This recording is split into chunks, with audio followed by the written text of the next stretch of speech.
বাংলাদেশের মেগাস্টার শাকিব খান অভিনীত তুফান সিনেমাটি গতকাল আনকাট ছাড়পত্র পাওয়ার পরও আজকে আটকিয়ে দেওয়া হলো সেন্সর আনকাট সার্টিফিকেট। ভিতরে মেগাস্টার শাকিব খানকে আটকানোর যে পরিকল্পনা চলছিল সেটারই বাস্তবায়ন রূপ নিচ্ছে তুফান সিনেমার মাধ্যমে।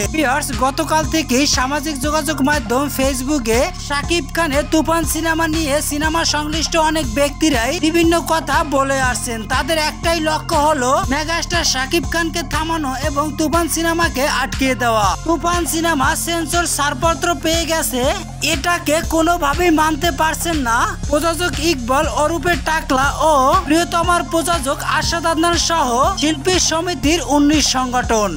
তাদের কথা হলো তুফান সিনেমার মাধ্যমে এসবিএফ বাংলাদেশে ঢুকে যাচ্ছেন। বাংলাদেশে ঢুকে বাংলাদেশ হিরোকে নিয়ে বিদেশের মাটিতে কাজ করবে, সেখানে গিয়ে পেমেন্ট পাচ্ছে এবং সেই ছবি আবার বছরের শেষে হিট হচ্ছে। এটা বাংলাদেশের জন্য বড় একটি ক্ষতিকর বিষয়, তাই এই সিনেমাটাকে যে কোনো মূল্যে আটকাতে হবে।